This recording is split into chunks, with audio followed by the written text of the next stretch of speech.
al abogado Mauricio Alarcón. Él dirige la Fundación Ciudadanía y Desarrollo en Quito. Hemos venido conversando a lo largo de este proceso electoral. Ahora lo que se decidió en las urnas se concreta y empiezan los cambios políticos en Ecuador a partir de mañana en su estructura política con la renovación de la segunda función del Estado, la Asamblea Nacional.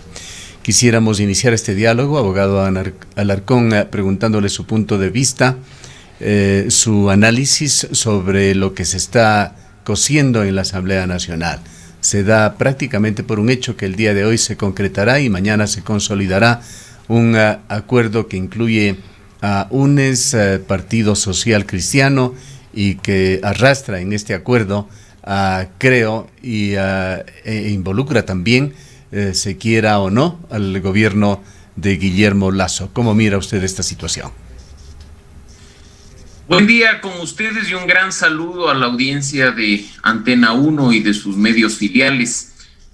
Para entender lo que va a suceder el día de mañana al interior de la Asamblea Nacional en su sesión inaugural, hay que partir señalando que se requiere 70 votos, que esa es la llave mágica que permite acceder no solo a la presidencia de la Asamblea, sino a los 7 espacios disponibles en el CAL. E incluso ese número de votos es la llave mágica para conformar comisiones legislativas permanentes, un comité de ética, una comisión de fiscalización, y que hacia ello apuntan las distintas fuerzas políticas, recordando que el pasado 7 de febrero ningún partido político obtuvo mayoría en la Asamblea Nacional. Todos son minorías, unas más grandes, otras más pequeñas. La más contundente al interior del legislativo, la de UNES, la del correísmo, con 49 diputados. La más pequeña, propiamente dicha, la del partido de gobierno, creo, con apenas 12 representantes. Así, un tema de diálogos, un tema de acuerdos, se vuelve necesario y urgente, pero sobre la base de principios y sobre todo respetando al electorado, a aquel que dio su voto confiando en las propuestas y, por supuesto, respondiendo a una posición política manifestada a lo largo de la campaña electoral. Usted se refiere justamente a lo más discutido desde el día de ayer, el tema ético, el tema moral, y dentro de esto lo más relevante y lo que más llama la atención son los trasfondos de este acuerdo que han trascendido. Se lo hizo ya desde hace algunas semanas cuando Salvador Quispe denunciaba que se estaba tratando de negociar en la Asamblea votos de apoyo para la presidencia de la República en función de indultos o amnistías para los personajes del correísmo. Y el día de ayer, de lo que se puede leer y concluir de las diversas declaraciones, entre ellas de Pierina Correa, es que se intenta configurar una comisión de la verdad, con tintes en realidad de una comisión de la impunidad. Precisamente esas son las líneas rojas, Gustavo, que no se tiene que cruzar. Si bien hay personas inescrupulosas que creen que en política todo vale y que por supuesto se puede hacer cualquier cosa una vez que se esté en el poder, no debemos perder de vista que entre elección y elección se tienen que activar mecanismos de democracia participativa, y uno de ellos es la revocatoria del mandato, que si nuestros representantes ante la Asamblea Nacional defraudan a su electorado, incumplen su plan de trabajo y llevan a cabo, como he dicho, de manera inescrupulosa, acciones por fuera de lo que efectivamente se esperaba, siempre habrá la posibilidad de retirarles ese poder que les otorgamos a través de las urnas. Esos principios que he mencionado son innegociables, deberían estar presentes el día de mañana. En lo personal no creo en la bondad de los políticos y no creo simplemente en que nos digan que se trata de acuerdos transparentes, cuando en realidad nos vamos enterando a través de filtraciones y de medios de comunicación las mayorías que se estarían consolidando al interior de la Asamblea Nacional. ¿Sobre la base de qué? Si el acuerdo es transparente, ¿por qué no decirle a la ciudadanía qué componentes tiene dicho acuerdo? Es muy fácil agarrarse del discurso esperanzador de la gobernabilidad que requiere el nuevo presidente, pero no sobre pretexto de ella se pueden menoscabar asuntos claves y fundamentales como la independencia de las funciones del Estado, en particular la independencia de la justicia, y por supuesto una lucha frontal contra la corrupción, para lo cual no se requiere ni de comisiones de la verdad ni de mesas de impunidad. Se requiere simplemente que los legisladores hagan su trabajo, respeten la Constitución y la ley y permitan que el nuevo presidente de la República haga exactamente lo mismo. La relación ejecutivo-legislativo, por supuesto, tiene que ser fluida, pero no a cualquier costo.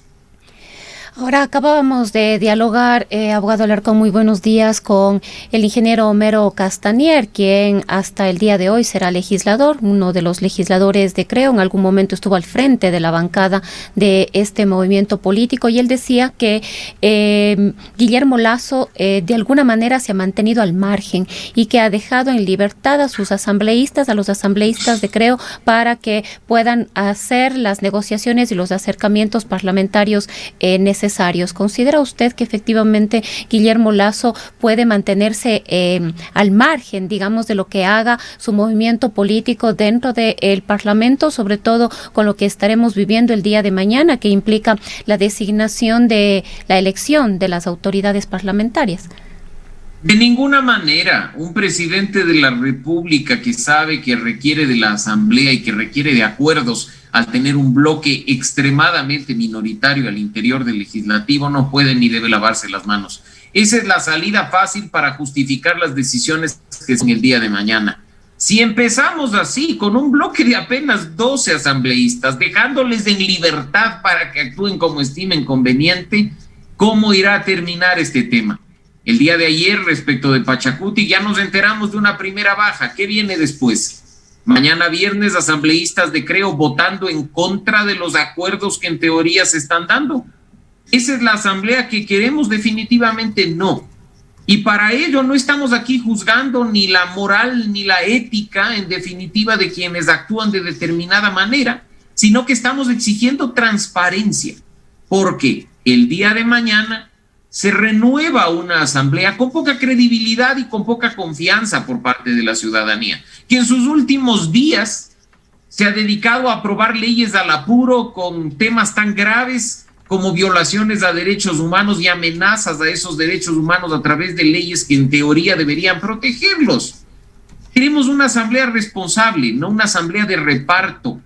Queremos una asamblea que efectivamente dé gobernabilidad, que no use esa palabrita para simplemente excusar sus decisiones.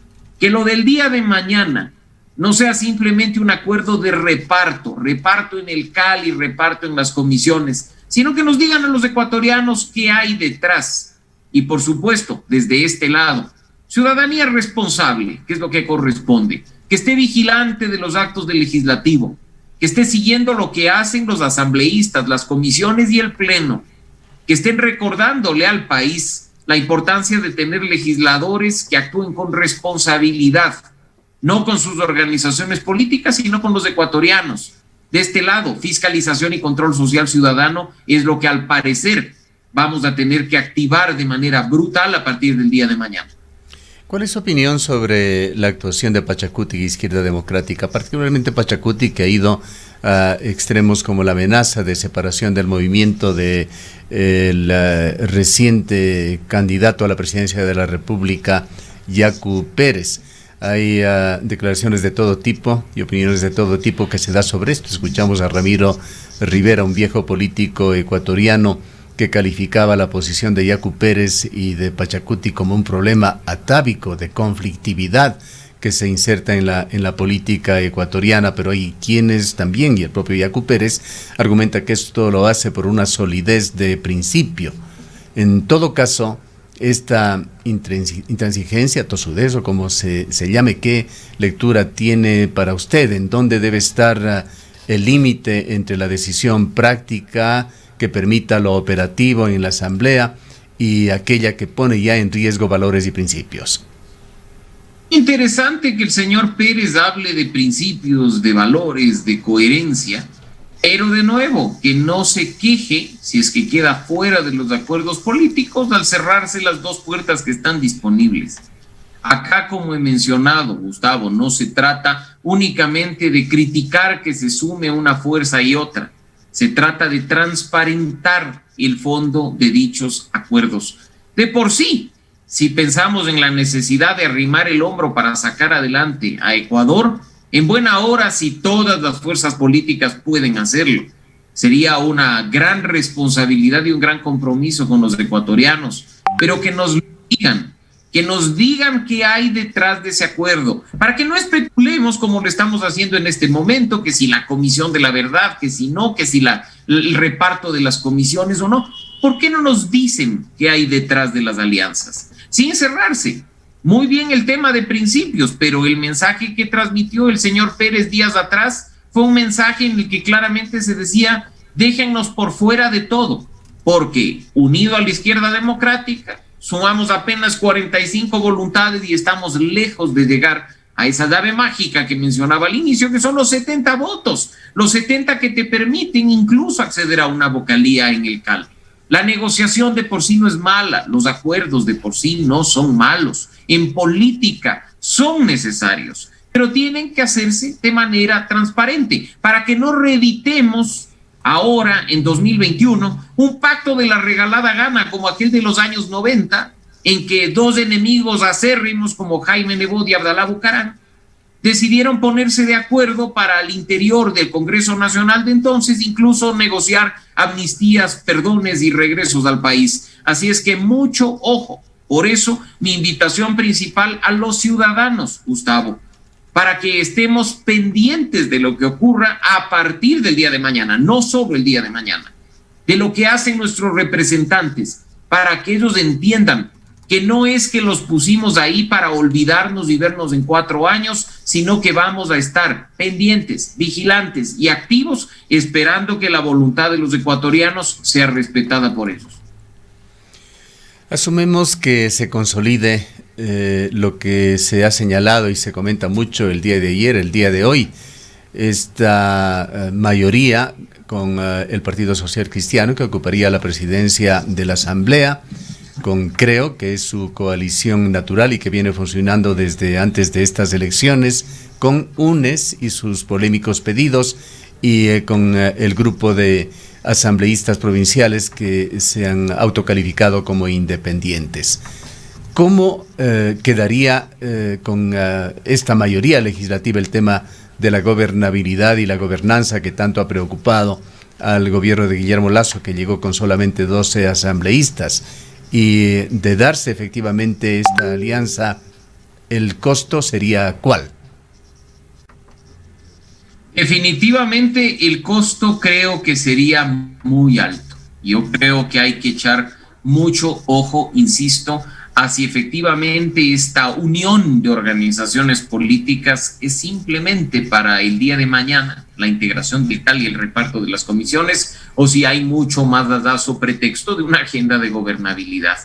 Y si efectivamente hay un trasfondo de comisiones de la verdad o de temas de influencia en la justicia, pues creo que los ecuatorianos sabremos responder.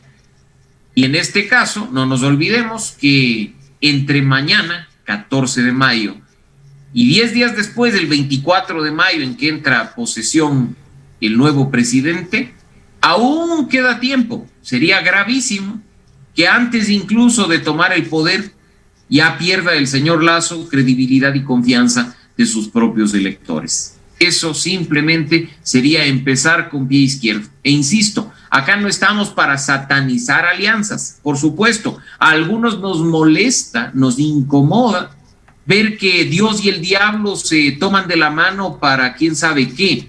Lo óptimo en estos casos es saber en qué consiste ese qué. Porque puede ser que Dios y el diablo se junten para hacernos la vida feliz a todos, o puede ser que estén ahí simplemente para obtener beneficios personales.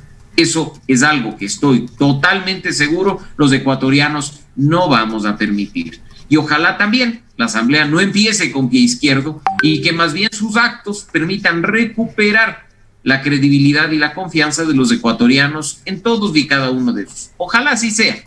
Creo que esta parte de opacidad, de entrega de información por gotero y de pugna ególatra de intereses personales no le sienta bien ni a la Asamblea, ni al nuevo gobierno, ni al país. Su juicio de valor sobre el Partido Social Cristiano, ¿qué es lo que perseguiría? Allí lo que se teme es que vaya a intentar ingresar y de manera fuerte, pisando firme, con una agenda propia. Probablemente así sea, pero no nos olvidemos que ellos fueron parte de la alianza política que le permitió a Guillermo Lasso acceder al poder. Sí, pero al decir propia me refiero incluso más allá de los intereses de la alianza. Es que a eso voy. Nos estamos enterando, Gustavo, que parte de esos acuerdos han sido que si Guillermo Lasso ganaba la presidencia, la asamblea debía quedar en manos del Partido Social Cristiano. Eso no nos lo dijeron oportunamente. Cuando se firmó, recordarás tú, un acuerdo que se hizo público respecto de la alianza, yo no vi en ninguno de los puntos de ese tema. Se hablaba del país, se hablaba de la crisis, se hablaba de la gobernabilidad, pero no se hablaba de estos asuntos. Alguien no ha dicho toda la verdad. Alguien no ha dicho por dónde van las negociaciones. Ojalá, insisto, no estemos simplemente en un proceso de satisfacción de intereses personales para retomar las riendas de una parte del poder político. Ayer en algunos medios se decía, con esto el Partido Social Cristiano retomaría el control del legislativo luego de varias décadas. De por sí, eso no es malo. Insisto, lo malo es no saber con qué intenciones lo están haciendo.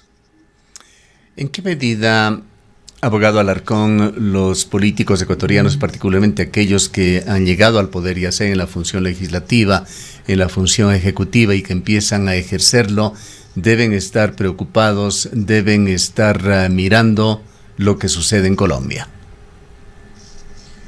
Creo que no únicamente tenemos que mirar, Gustavo, lo que sucede en Colombia, tenemos que mirar lo que sucede en América Latina en general.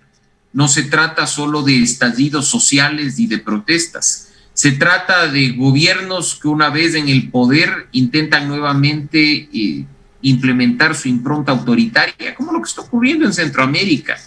Debemos tener en cuenta, además, que las particularidades del cambio de gobierno en Ecuador han aumentado las expectativas de la ciudadanía en temas tan sensibles como el de la vacunación. Que ya no todo es una cuestión simplemente de economía, de trabajo, de seguridad, sino que también pasa ya por otros elementos que se fueron sumando en la campaña de segunda vuelta del candidato ganador. Lo que vemos en este momento en Colombia es una situación lamentable.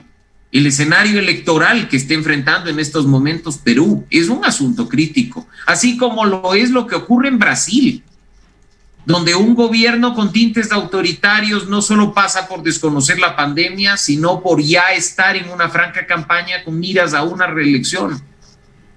No nos olvidemos que Chile está próximo a un proceso electoral de cara a una constituyente. No nos olvidemos de una situación que ya se ha venido arrastrando en Bolivia de persecución, de estigmatización, de acoso a quienes fueron parte de un gobierno interino. Nuestra región en general necesita retomar del contrato social del que tanto se habló en su momento, restablecer plenamente la democracia y sus instituciones y enrumbarse de manera definitiva hacia la democracia plena, que aunque nos disguste, aún sigue siendo el mejor sistema de gobierno que conocemos.